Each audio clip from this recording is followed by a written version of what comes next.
Hi friends, ನಿಮ್ಮ ಒಂದು WhatsApp ಅಕೌಂಟ್ಗೆ 2 ಸ್ಟೆಪ್ ವೆರಿಫಿಕೇಷನ್ನ ಯಾವ ರೀತಿ ಎನೇಬಲ್ ಮಾಡ್ಕೊಳ್ಳೋದು ಅಂತ ಈ ವಿಡಿಯೋದಲ್ಲಿ ತಿಳಿಸ್ಕೊಡ್ತಾ ಇದ್ದೀನಿ. ಇನ್ನು ಈ ಒಂದು 2 ಸ್ಟೆಪ್ ವೆರಿಫಿಕೇಷನ್ನ ನೀವು ಎನೇಬಲ್ ಮಾಡ್ಕೊಂತಂದರೆ ನಿಮ್ಮ ಒಂದು ವಾಟ್ಸಪ್ ಅಕೌಂಟ್ನ ಬೇರೆಯವರು ಅಷ್ಟು ಈಸಿಯಾಗಿ ಆ್ಯಕ್ಟ್ ಮಾಡೋದಕ್ಕೆ ಆಗೋದಿಲ್ಲ.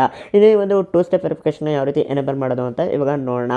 ಸೊ ಮೊದಲನೇದಾಗಿ ವಾಟ್ಸಪ್ ಅಪ್ಲಿಕೇಶನ್ ಓಪನ್ ಮಾಡಿಕೊಂಡು ರೈಟ್ ಸೈಡು ಟಾಪ್ನಲ್ಲಿ 3 ಡಾಟ್ ಮೇಲೆ ಕ್ಲಿಕ್ ಮಾಡ್ಕೊಳ್ಳಿ. ಅದಾದ ನಂತರ ಅಕೌಂಟ್ ಅನ್ನೋ ಒಂದು ಆಪ್ಷನ್ ಮೇಲೆ ಕ್ಲಿಕ್ ಮಾಡ್ಕೊಳ್ಳಿ. ಅದಾದ ನಂತರ 2 ಸ್ಟೆಪ್ ವೆರಿಫಿಕೇಷನ್ ಅಂತ ಇರುತ್ತೆ, ಒಂದು ಆಪ್ಷನ್ ಮೇಲೆ ಕ್ಲಿಕ್ ಮಾಡ್ಕೊಳ್ಳಿ.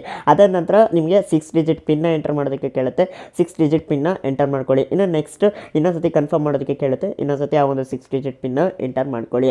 ಇನ್ನು next email I D enter ಮಾಡೋದಕ್ಕೆ ಕೇಳುತ್ತೆ. ಸೊ ಈ ಒಂದು ಇಮೇಲ್ ಐ ಡಿ ಏನಕ್ಕಪ್ಪ ಎಂಟರ್ ಮಾಡಬೇಕು ಅಂದರೆ, ಇವಾಗ ಏನು ನೀವು ಪಿನ್ ಸೆಟ್ ಮಾಡ್ಕೊಂಡಿರ್ತೀರಿ, ಈ ಒಂದು ಪಿನ್ನು ನೀವು ಮರ್ತೋಯ್ತು ಅಂದರೆ ಅದನ್ನು ರೀಸೆಟ್ ಮಾಡ್ಕೊಳ್ಳೋದಕ್ಕೆ ಈ ಒಂದು ಇಮೇಲ್ ಐ ಡಿ ತುಂಬಾ ಹೆಲ್ಪ್ ಮಾಡುತ್ತೆ. ಹಾಗಾಗಿ ನಿಮ್ಮ ಒಂದು ಇಮೇಲ್ ಐ ಡಿನ ಎಂಟರ್ ಮಾಡ್ಕೊಳ್ಳಿ. ಇನ್ನು ನೆಕ್ಸ್ಟ್ ಇನ್ನೊಂದ್ಸತಿ ಇಮೇಲ್ ಐ ಡಿನ ಎಂಟರ್ ಮಾಡೋದಕ್ಕೆ ಕೇಳುತ್ತೆ. ಇನ್ನೊಂದ್ಸತಿ ನಿಮ್ಮ ಒಂದು ಇಮೇಲ್ ಐ ಡಿನ ಎಂಟರ್ ಮಾಡ್ಕೊಳ್ಳಿ. ಎಂಟರ್ ಮಾಡ್ಕೊಂತ ಅಂದರೆ 2 ಸ್ಟೆಪ್ ವೆರಿಫಿಕೇಷನ್ ನಿಮ್ಮ ಒಂದು ವಾಟ್ಸಪ್ ಅಕೌಂಟಲ್ಲಿ ಸಕ್ಸಸ್ಫುಲ್ ಆಗಿ ಎನೇಬಲ್ ಆಗುತ್ತೆ. ಸೊ ಇನ್ನು ಮುಂದೆ ಹ್ಯಾಕರ್ಸ್ಗಳು ನಿಮ್ಮ ಒಂದು ವಾಟ್ಸಪ್ ಅಕೌಂಟ್ನ ಅಷ್ಟು ಈಸಿಯಾಗಿ ಹ್ಯಾಕ್ ಮಾಡೋದಕ್ಕೆ ಆಗೋದಿಲ್ಲ.